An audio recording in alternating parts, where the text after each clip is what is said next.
Hello? Ayan, isang papalapit na pala tayo sa tanghalian. Ano po? Kamusta po ang sopas? Sarap naman. Ayan, isang pinagpalang umaga po sa ating lahat. Salamat po sa pagdating. Hindi ko po birthday pero nagsusopas po tayo. Ako po si Lara at ang ating pag-uusapan ay tungkol sa potensyal sa paghihito. Pwede ko po bang malaman sino na po dito ang kasulukuyan na may inaalaga ang hito?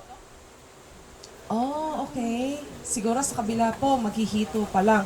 Sino naman po dito, balita ko po kasi all over the Luzon po ang ating mga attendees. Pwede po bang short lang, pampagaan lang. Sino po dito ang galing sa Region 1? Attendance check. Ay, Region 1. Region 2 po. Region 3, kasama ko. Ayun, marami. Dumayo pa po tayo dito. Region 4, meron pa po bang tiga Region? Oh, Region 4A. 4A, 4B. Ay, may mga tiga Region 4B. At tingin ko po ang Region 5 onwards ay medyo Visayas area na po yata yun. Tama po ba? So, meron Region 8. Ay, Region 8. Dumayo din si Sir dito. So, maraming salamat po sa pagdating. Ako po si Lara Milen Espengson, tiga Bulacan, Laking Bulacan, Tagalog, purong Tagalog, na nagtuturo po at researcher sa Central Luzon State University. Pangalawang beses ko na po ito na maimbitahan. Maraming salamat po kay Sir Dan and Sir Ken sa opportunity. Last time po nasa Malasiki kami. And katulad nyo po, maraming interested sa mga topics na ibibigay ng kanilang grupo.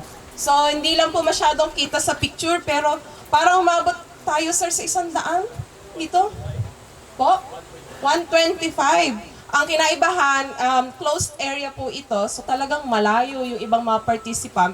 Dito po sa atin ngayon, talagang very nature ang dating. Ano po? Ayan. Ay, sana ma-appreciate niyo po itong mga PowerPoint. Medyo, mahina ang ilaw.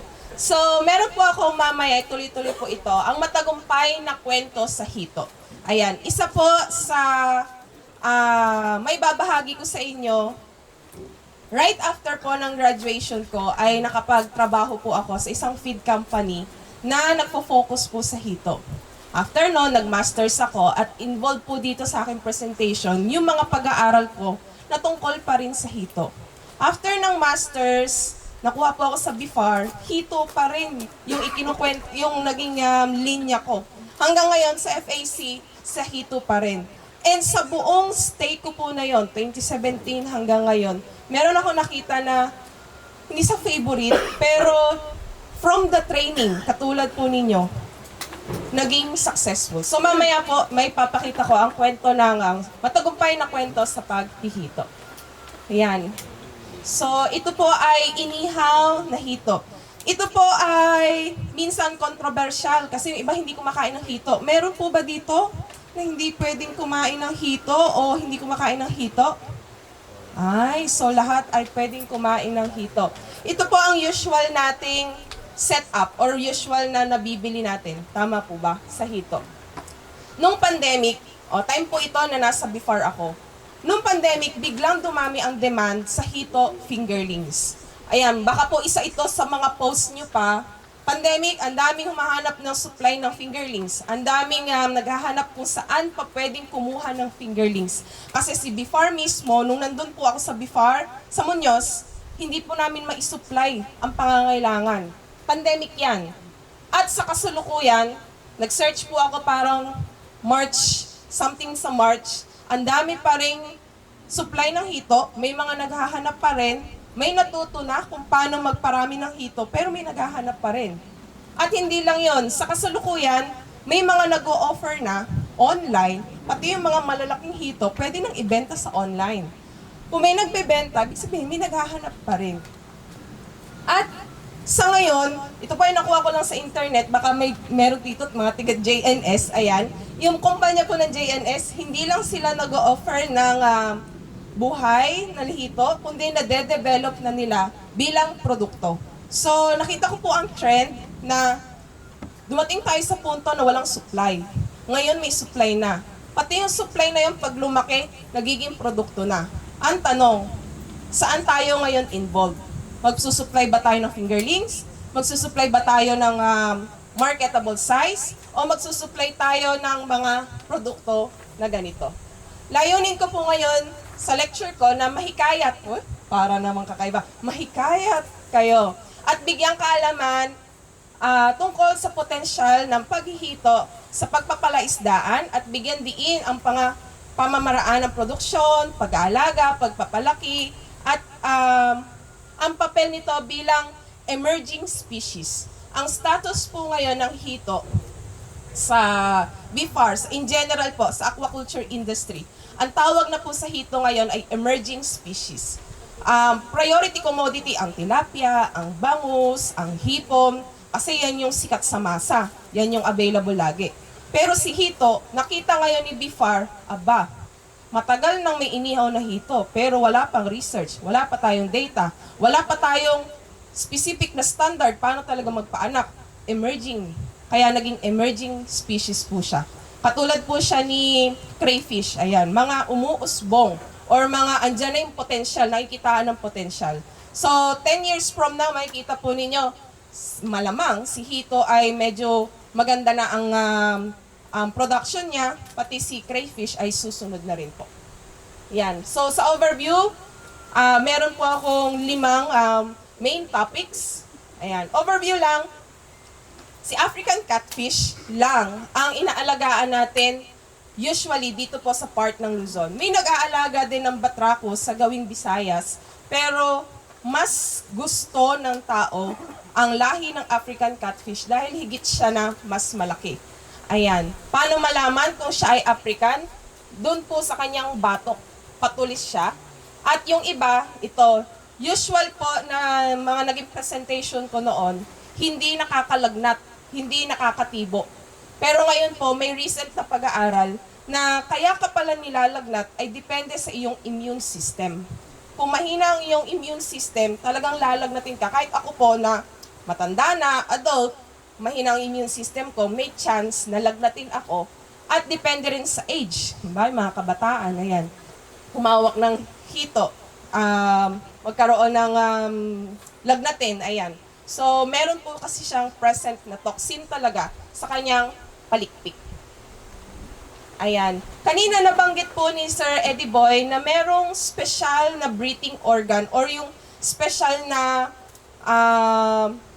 baga or lungs ang hito natin.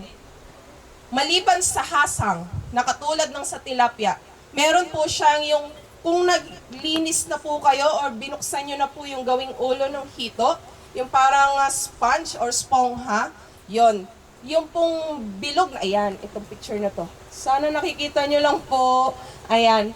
Yan po ay gumagamit ng hangin na ginagamit natin. Meron siyang hasang na gumagamit ng hangin na nasa tubig. Pero may special pa siyang panibagong organ, special na hasang na kayang gamitin tong hangin natin. Kaya kapag mapangit ang tubig sa ilalim, nakikita niyo po, sumisinghap sila na ganyan, ginagamit nila itong hangin natin.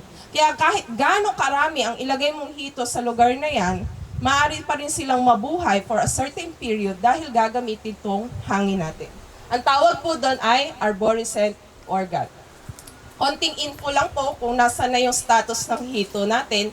Sa buong Pilipinas po, last 2023, pang-7 na ang catfish sa aquaculture industry or sa mga klase ng organismo na inaalagaan, pantubig, pang-7 na po ang hito. Una pa rin ang seaweeds, ayan. Sumunod sa isda, bangus ang pinakamarami po talaga. At ang pinakamaraming naghihito ay sa Region 3. Sa Region 3, una dyan ang Bulacan. Meron po bang mga kapwa tiga Bulacan dito? Ayan. Sir, saan po kayo? Pandi po. Pandi. Mahina. Hina pa daw. Si Sir po ay may Kawayan, San Miguel, sir. Pinakamalaki, maraming production po talaga ay sa Bulacan, followed by Pampanga. So, last 2024, 7,000 metric tons na kamo sa Region 3. Ang sumunod po in data ay Davao Region, 1,000 lang po. So higit pa rin talagang malaki sa Region 3. So sa buong Pilipinas, kung pagkukumparahin natin yung na-produce simula 2020, ikukumpara sa 2024, 108% na dumami. At ang price range po niya sa palengke, naglalaro sa 150 hanggang 200 pesos per kilo. Sa dami ng mga hatchery sa buong Pilipinas, ayan po ang datos natin. Maraming hatchery, 221 na hatchery, meron 2,000 nag-grow out lang o yung talagang nagpapalaki. At 144 yung nag-hatchery ka na, ikaw pa ang nag-aalaga ng grow out. So, bakit nga ba hito? Ano yung mga motivation or ano yung meron sa hito? Bakit gusto ng karamihang mga farmers? Isa ay they are hardy or matibay sila dahil nga po sa kanilang arborescent organ, kahit na hindi ganong kaganda yung klase ng tubig, nakakahinga pa rin sila, kaya pa rin nilang mag-survive dahil sa hangin na pwede nilang gamitin. Itong hangin na atmospheric na ginagamit po natin. Mabilis silang lumaki.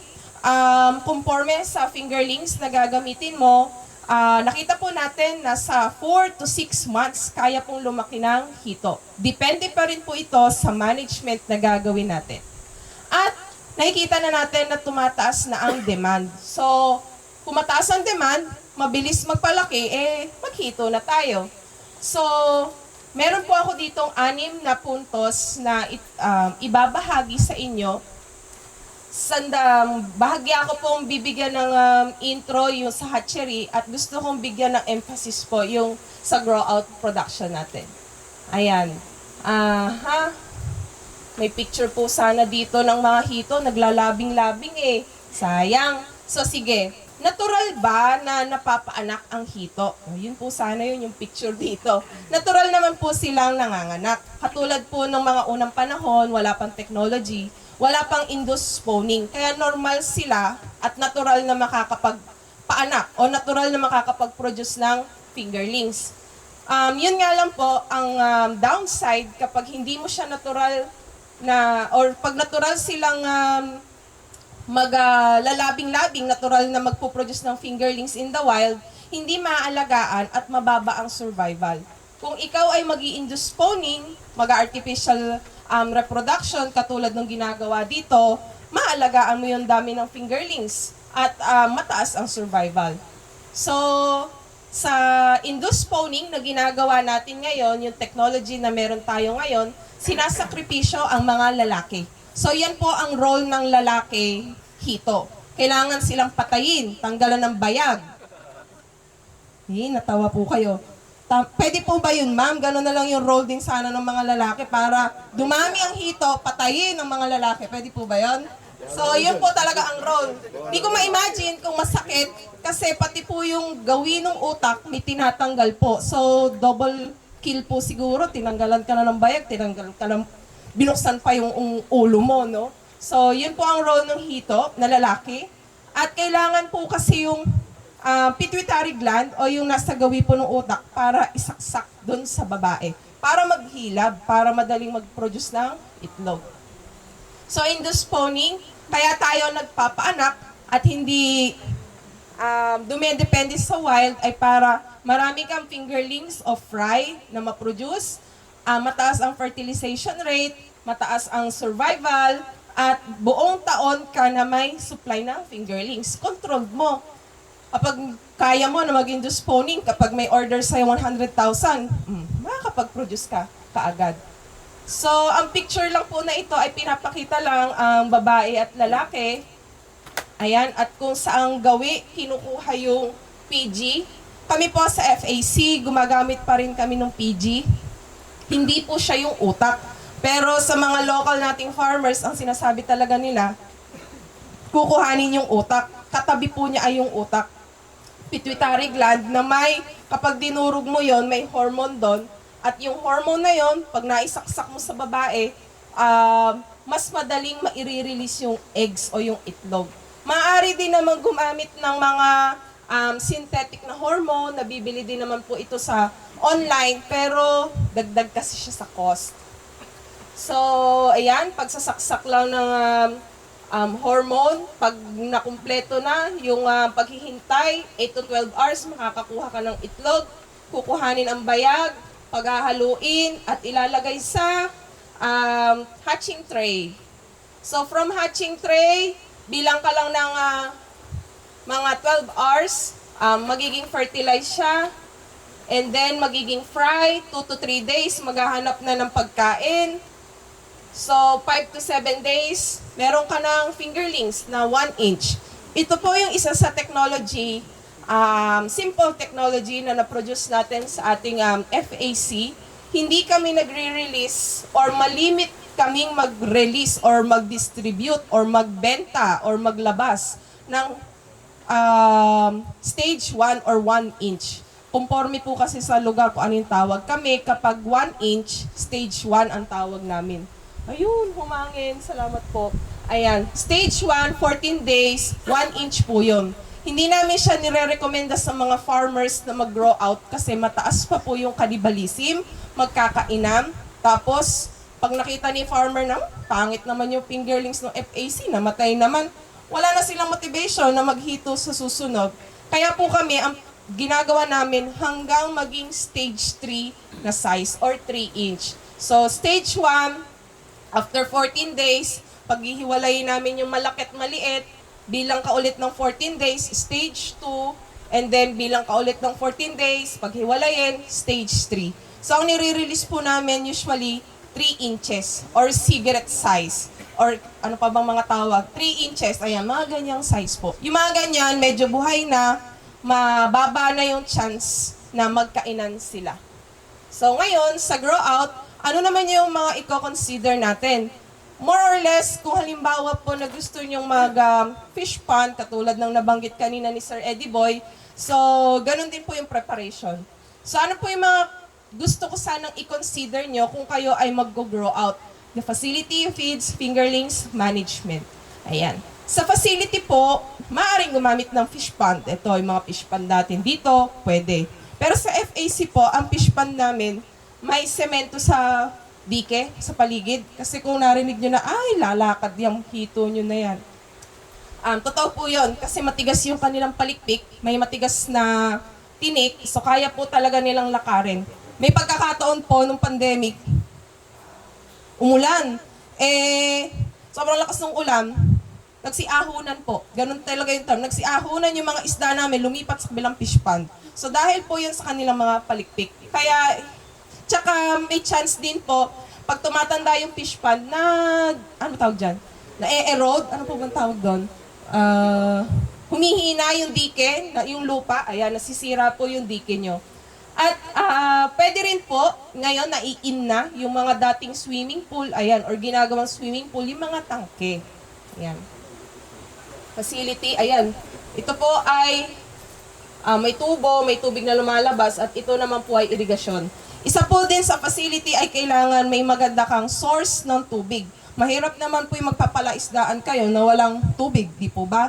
So, pwede naman po na groundwater, at pwede naman po na gamit ang tubig galing sa irigasyon. Kami rin po ay dalawang system o dalawang source din po ang kinukuhanan namin. So sa pagkain, halimbawa na stage 3 ang iyong fingerlings, so malaki na siya, in 4 months or kahit 3 months, so fry mash, pre-starter, starter, grower. Yung iba po gumagamit pa ng finisher. Ang kalimitan na tanong dyan, may feeds ba pang hito? Meron na po. May bigla ko naisip yung mga brands. So, hindi po magsasalita ng brand, pero sana magkaroon po kayo ng mga kakilala, collaboration sa mga feeds. Kasi bihira din po talaga, usual po ay pang tilapia, yung nakikita sa market. At yung ibang nagtatanong po, pwede bang ipakain ang feeds ng tilapia sa hito? Pwede naman po. Kaso lang, iba yung requirement ng hito. Mas mataas po ang protina kasi na nire-require ng hito. Dahil sila ay highly carnivorous, sana mas mataas yung protein level. And then, ayun, fingerlings. Parang mga ruler lang po siya na iba't ibang sizes. Kung magsisimula po tayo na paghihito kahit na recirculating man yan, intensive man yan, sa fish pond man yan, or sa tangke, sana makonsider po natin yung quality ng fingerlings. Ito po yung isa sa nakita namin sa research po ng FAC. Nakita natin na yung klase ng hito ngayon ay hindi na ganun kaganda. Nakita natin sa resulta na mabagal lumaki yung hito natin ngayon. Kung mapapansin nyo po, kung i-imagine natin, kung si farmer gusto maghito, nagpalaki siya ng hito, tapos may nakita siyang mga malalaki. Oh, itabi mo yan. Gamitin natin breeder? Kasi nakapanood ako ng training pwede daw gamitin na breeder. Itinabi ko yon ng 1 year. Matanda na yung breeder mo. Pwede na siyang gamitin sa hatchery. Kung i-imagine niyo po, iisa lang yung source ng fingerlings. Malaki ang chance na magkapatid yon. Yung magkapatid na yon sa tao, pwede bang magkapatid? Ano magiging resulta kapag nagkaanak yung magkapatid? Abnormal. Sorry po, hindi maganda. Tama po, inbreeding. Ganon din po ang status ngayon ng hito natin. In general, ganon po ang nagiging practice ng mga farmers. Kaya, isa sa mga kinoconsider or binibigyan diin ko po, sana makita po kayo ng source ng fingerlings na hindi masyadong inbred. Paano yon, Lara? Tanungin niyo po. Pares, ayaw yung fingerlings. Saan galing yung mga magulang niyan?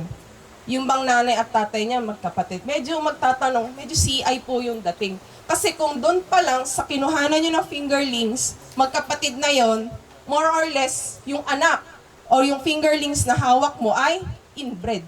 So, ikaw nag-e-expect in 3 to 4 months, malaki yung fingerlings mo, hindi naman pala siya lalaki.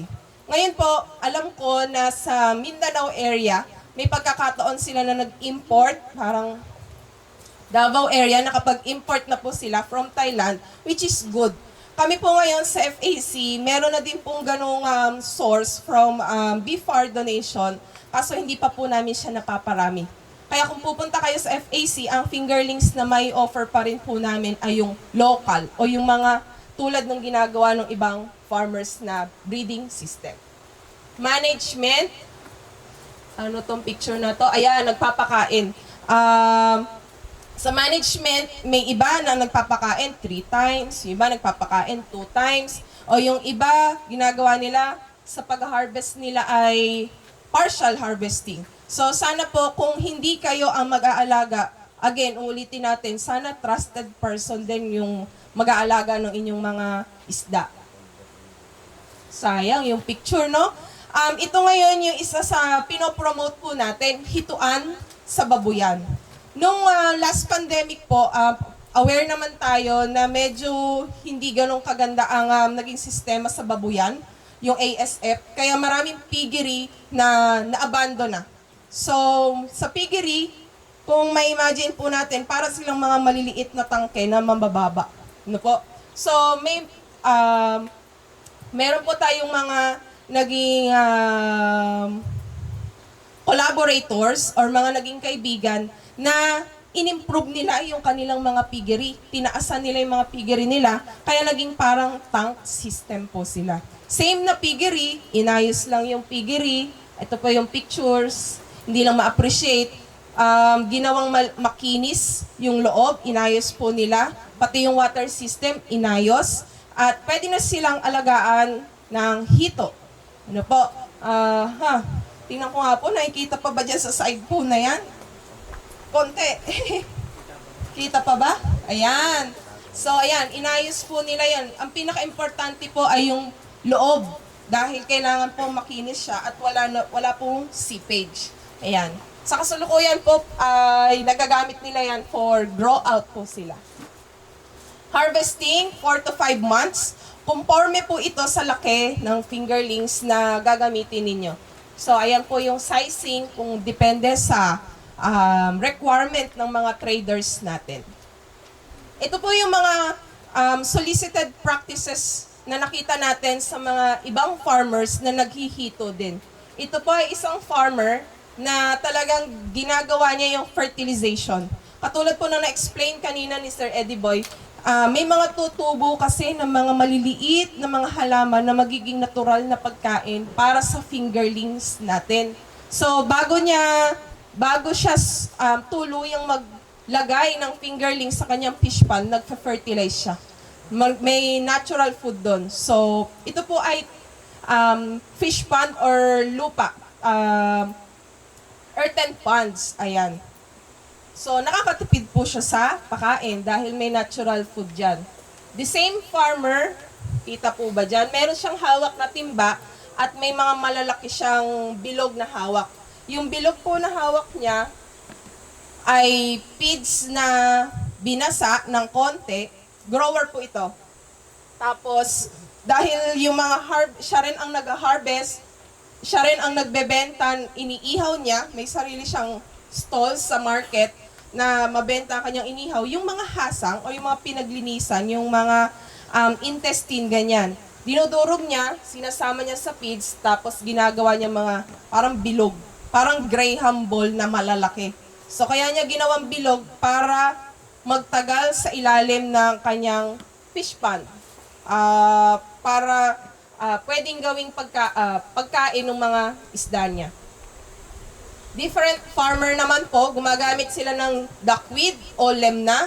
Yung iba nagpapakain ng azola para dagdag supplemental na pagkain para sa kanilang isda. In-grow-out system po ito.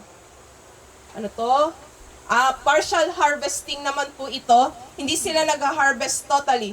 So, depende po ito sa size na gusto nung umu-order sa kanila. Kaya nagkakaroon sila ng partial harvesting. And then yung iba, gawa ng climate change, naglalagay po sila ng aqua shade or yung parang lona or net na nakakabawas ng init. Ano itong picture na ito? Ayan. Ito naman po ay sa hatchery. Gumagamit po siya ng probiotics. Ayan. So, ginagamit niya yung probiotics. Naglalagay siya ng probiotics during the conditioning period ng mga breeders. And based from her, ang sabi niya, higit na mas mataas yung production ng eggs. Also, naglalagay siya sa hatchery. Sinabi din niya na mas, ano tawag doon? Mas magigilas. Ayan, mas active yung kanyang mga fingerlings nung naglagay siya ng probiotics. Ito naman po yung actual costing ng isang farmer natin na gumamit ng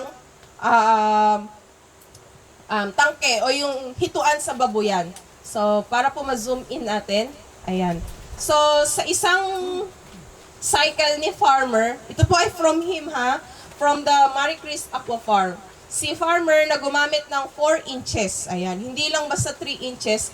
Gumamit siya ng 4 inches size na fingerlings at nakakonsume siya ng 120 bags. So, naka-identify pa kung ano yung ilang kilos yung nagamit niya.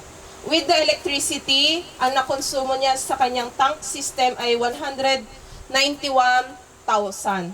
So, ang kinita niya sa 12,000 fingerlings ay at 95 pesos per kilo, 308,000. So, kung ibabawas yon 117,200. Ayan, lapit nga ako ng konti. Ayan. So, net income niya per cycle, 117,000. At kung 3 beses daw siya magkukulture per year, pwede siyang kumita ng 350-something thousand. At ang ROI niya, kung magtutuloy-tuloy daw siya, ay 105%.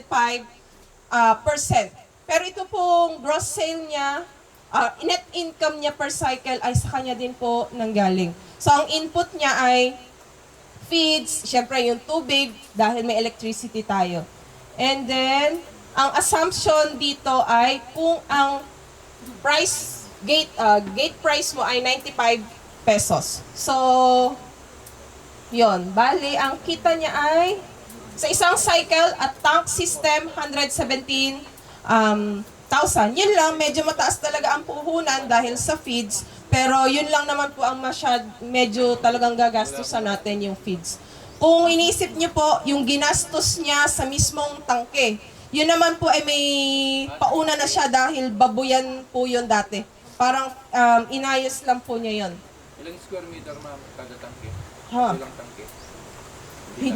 Hindi ko lang po, sir, yun nakuha. Pero maliliit po yun kasi parang babuyan, sir, yun eh. So, yung usual po na size sa babuyan, yun lang po yung... kung sa fingerlings, sir, 12,000 fingerlings naman po yun. Mga maliliit lang po yun. Ito po ang picture na ito. Yan. Ito po yun, sir. Yan. Ito po. Ito. Galing po sa babuyan. So, maliliit lang po yung mga compartment po niya. 2 by 2 yung ganyan. And then, ano yung mga nakikita natin na problema ngayon at opportunity sa paghihito? Bad reputation and traditional feeding practices. Hindi po lingid sa kaalaman natin na nagpapakain yung ibang farmers ng botcha. Yan, yung mga patay na baboy, patay na manok, pag ayan, sobrang init, tapos mamamatay sa poultry. Oh, si paring ganito, maraming sako ng patay. Bagsak lahat sa hito. Aware po ako dyan, medyo ganun po talagang practice po sa hitoan natin. At ang worst, nung nagtrabaho po ako nun sa feed company, ito po, hindi ito problema ng feed company, nakita ko mismo sa farm. Patay na aso and whatsoever. Yak talaga, ma'am. So, bad ang reputation ng hito, nagsalin-salin ang kwento, at mahirap, kapag nag-alaga si ma'am, ay, madumi yung hito ni ganyan, ganyan, ganyan. Tama po? So, yan po ang reputation, lalo na sa Luzon. Hindi ko lang po aware kung sa Mindanao area ay ganun ang system. So, yan po. Kaya, nag-come up po ako sa isang study ng masters ko na, sige nga, tingnan ko nga yung quality ng tubig tsaka yung lupa. And ayun, talagang hindi na po maganda yung lupa at yung tubig na tinitirhan ng isda. Hindi lang po naging cover ng study ko yung aralin yung isda kasi medyo mahal na po gagastusin ko. Pero yung tubig at lupa pa lang, marumi na. So yung isda doon, marumi na talaga. Ayan, ito po, kung kita lang dyan, baboy po yan, parang 8 baboy yan. Ito po, dike or dike na po siya talaga. Pilapil na siya ng mga chicken buto ng manok. And ito po yung mga isdang mulmol. Yan. So, hindi po ito secret sa industry natin. At ito po yung pagtutulungan natin. Paano natin i-revive yung reputasyon ng hito. And then, walang breeding program. Katulad po nung nabanggit ko kanina, sila't sila na lang yung pinagpe-pair natin, magkakapatid, hindi mo alam, magkamag-anak. Nagiging abnormal na po in size yung mga hito natin. So, we are expecting, kapag tayo ang grow-out farmers, we are expecting na, uy, malaki ang magiging isda ko. Sabi ni Lara sa lecture niya, in 4 to 5 months, malaki, ganito ang kilo. Eh, inbred pala yung fingerlings na ginamit mo. Wala. Hindi ka pwede mag-expect ng sobrang laki. Kasi, walang breeding program. Kanina na-discuss po sa unang mga lecture ni Sir Eddie Boy na ganito daw, i-prepare sa ganito, ganyan, ganyan. Kung natatandaan po ninyo, sa hito, wala. Labo-labo. Labo-labo din yung mga size natin. Di po ba? Minimal ang studies. Ito po sa gawing research naman po to. Konti, kahit na napakatagal na ng hito, kahit na napakaraming inihaw na hito ng naging pulutan, konti pa rin po ang research sa Pilipinas ng hito. Yun po ang downside. At kakaunti pa lang yung mga value-added products. Kung makikita po natin yung mga produkto na out of hito. Isa po ito sa question ko. Halimbawa, ikaw si farmer. Mag-grow out ka. Ano susunod mong gagawin? Ibebenta mo lang ba siya as is na hito? Pang-ulam lang po ba siya? O meron kang nilulook forward na product na gagawin mo at ikaw lang yon at ikaw lang makakapagbenta sa market? Ano po ba yung susunod na tatahakin nyo after grow out? After nyo ma-produce yung ganito kalaking isda? Iihawin lang, pulutan lang, Lara. Eh, kasaya po yata makipag-birthday yan sa inyo. Lagi na lang pulutan. So, isa po yon. Kaya ito po ang nakikita nating opportunities. Huwag po kayo maglala. Konti na lang po ang slides ko. Nakikita nating opportunities. Meron po tayong tinatawag na good aquaculture practices. Ito po yung good aquaculture, good management, tamang pagmamanage, tamang pamamahala. Kung si farmer ay mag-aalaga at ipapakita niya sa kapwa farmer niya na lumalaki yung isda ko kahit hindi ako magpakain ng botcha, mapapaganda natin ang reputasyon ng hituan, di po ba? And then, Opportunities, ito po ay kung medyo mas malawak ang inyong network, access to specific feed for catfish. Tulad po nung nabanggit ko kanina, tumataas na po ang demand sa catfish. Maraming may gusto ng fingerlings, maraming gustong matuto, maraming gustong mag-grow out, walang feeds. Puro feeds ng tilapia.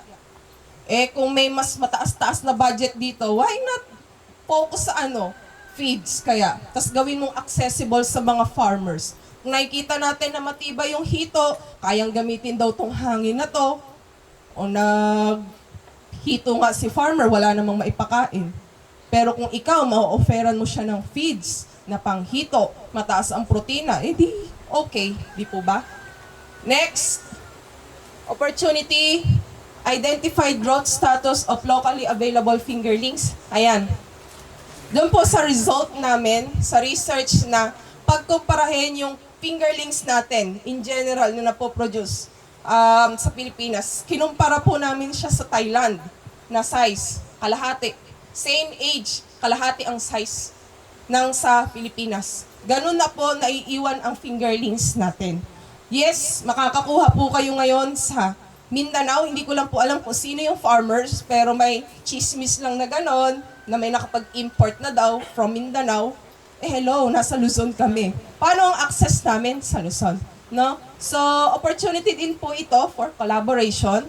Ngayon si FAC, nandun na po tayo. Pinaparami lang po natin para provide na po tayo ng improved size po ng mga fingerlings natin.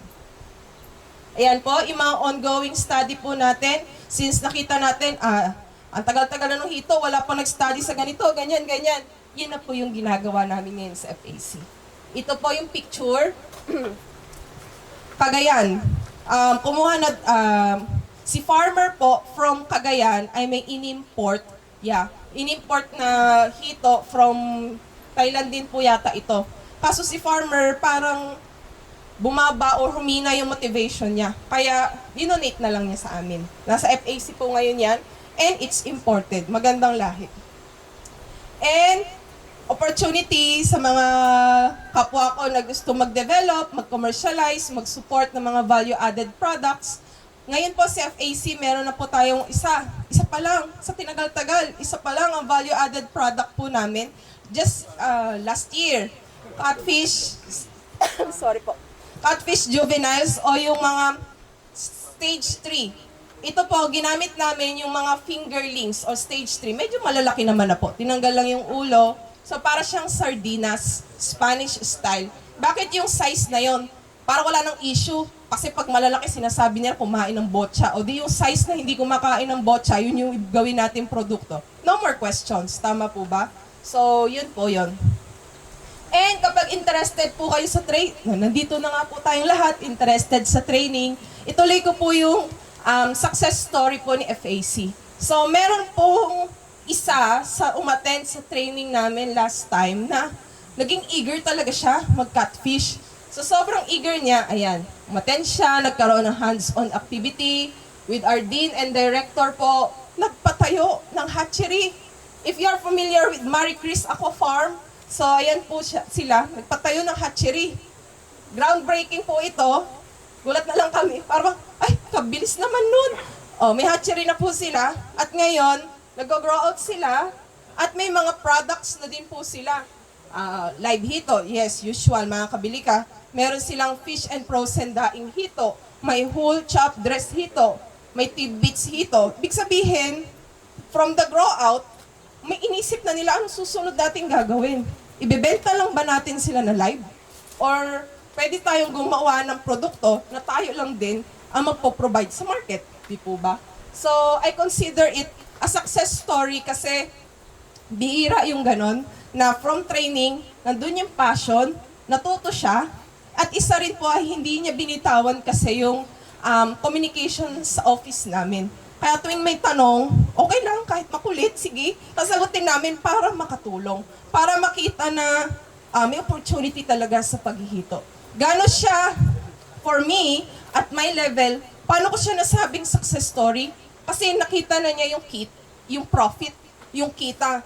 Ngayon, nagtawag siya ng mga kagrupo niya, Nagpapatraining na siya. Kami yung tinatawag, ma'am, lecturean mo nga rin tong grupo na to. Mga kasama ko ito. So, grupo na sila. At ngayon, for expansion, dahil yung mga babuyan, hinanap niya yung mga babuyan dun sa lugar nila. Ayun, sorry sorry po, medyo pampansin na po ba sa boses ko? Ayan, sa babuyan, hinanap nila yung mga babuyan na bakante at for repair na nila. Oh, last slide ko na to, Diana. Salamat sa tubig. Ayan, kaya naman ito na ang tamang panahon para sa'yo. Tara na, maghito. Ayun. So kung may questions po, ito po ang aking contacts. Pero mas madali din po kayong mare-replyan if you will message us sa aming opisina. Please message dito po sa CLSU Freshwater Aquaculture Center. Paki-like na rin po ang aming page para maging updated kayo sa mga ganaps namin. Yun lang po at maraming salamat. Pasensya na po, parang nahihingal na ako. May question po ba? Ma'am, saan yung aqua farm na yun? Yung Maricris? Sa HN po, Nueva Ecija. Ay, saan po ba kayo? Right lang kami, ma'am. Ay, Pampanga, opo. Ayan, sa HN po. Pwede niyo po siyang i-search sa Marie Chris Aqua Farm. Yun, may question pa po ba?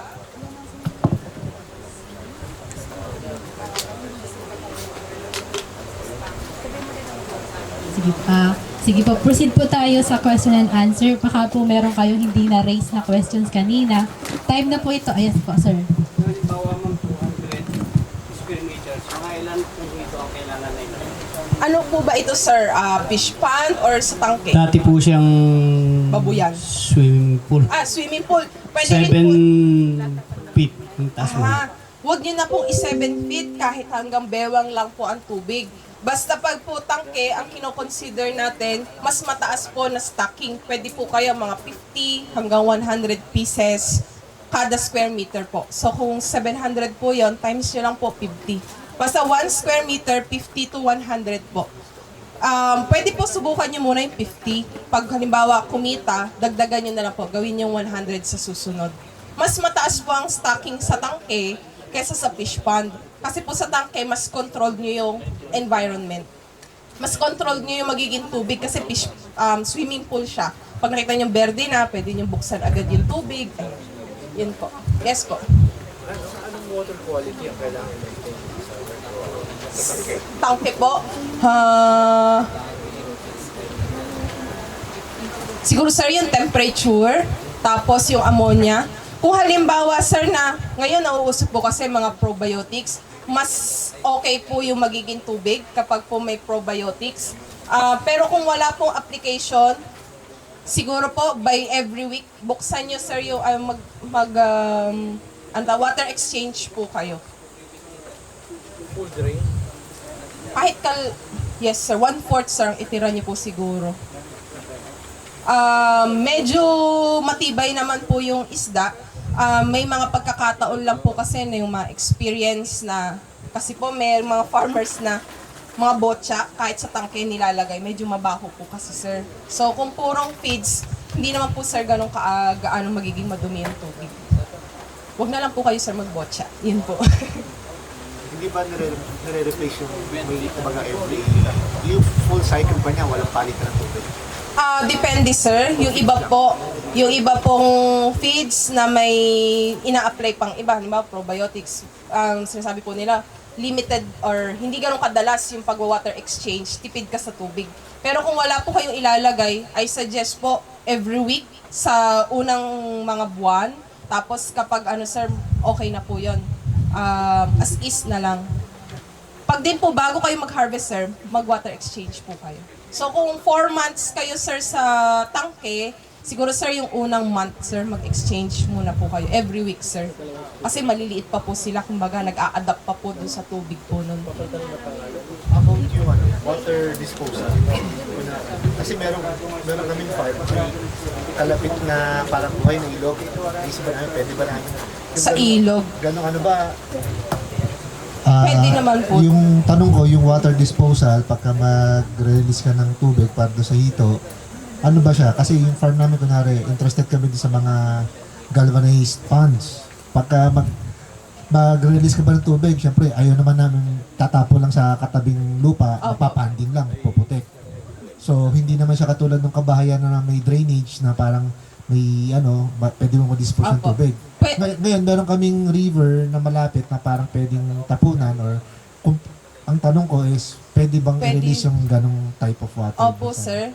Feeds, purong feeds po kaya. Purong Sir, ito wala akong studies na maisip po. Pero kung ikukumpara ko na lang siya sa piggery, tapos nagtatapon sa ilog ng tubig, mas malinis naman po siguro yung from the fish, yung nag-fish kaysa sa piggery. Kasi mas mabaho po yung sa piggery at mas madumi. Kung purong feeds po, siguro pwede niya naman po i-dispose sa ilog po.